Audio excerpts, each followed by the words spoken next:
Hi, my name is Clint and I'm the Operations Director at CROW, which stands for the Centre for Rehabilitation of Wildlife. CROW is South Africa's oldest wildlife rehabilitation centre. We were established in 1977 and our founder is Isolde Mallet's garage, before moving on to our current property where we've been since 1980. So we're celebrating our 44th anniversary this year, and we are fully permitted to work with every single species of wild indigenous animal within KwaZulu-Natal, including your threatened and protected terrestrial species and your threatened and protected marine species. Every year we get between 3,000 and 4,000 animals through our door. They've either been injured or orphaned, and we'll then raise them to a point where they can be released, or if they are injured, we'll get them to a point where they've healed and they'll all be released back into the wild. So every single animal that comes through our doors that is able to be released goes back to live a free life in the wild, which is where they belong. Every year CROW gets about 20 to 30 orphaned vervet monkeys that come in. And it's the longest process in terms of our rehabilitation. It takes between 4 to 5 years, and it's got a number of different stages throughout the rehabilitation program.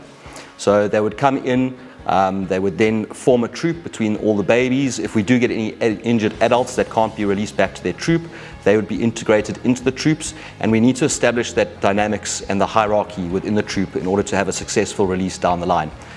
So it does take 4 to 5 years for the animals to mature, to form their ranks, to form their hierarchies, and to be able to protect the troop once they are released.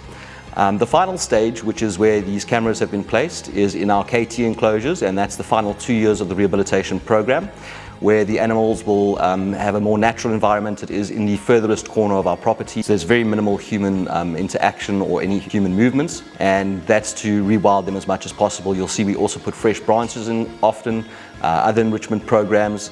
And this program that we're working with Mofink is actually a form of enrichment for the animals. So they get to interact and have some form of entertainment with the screen, and then they'll get a small reward. The reward system is set up in a way that it's automatically dispensed so that it's not associated with any people. Now, KT, which is our final stage of enclosures, is also 20 years old now. So we have found funding to rebuild 2 of our 7 enclosures, but we are looking to rebuild the other 5 enclosures, which have seen a lot of wear and tear over the past 2 decades. So thanks to the great partnership that we've got with Mofink, some of the funding that will come to CROW will be used to actually rebuild these 5 enclosures, and that will enable us to have new fresh enclosures for the next troop of baby monkeys that are coming up for the last 2 years of their rehabilitation program.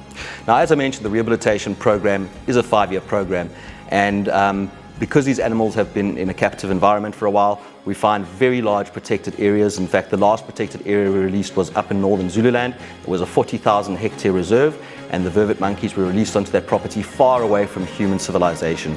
CROW believes that the best cage is an empty cage. Thank you so much for your support. Keep trading.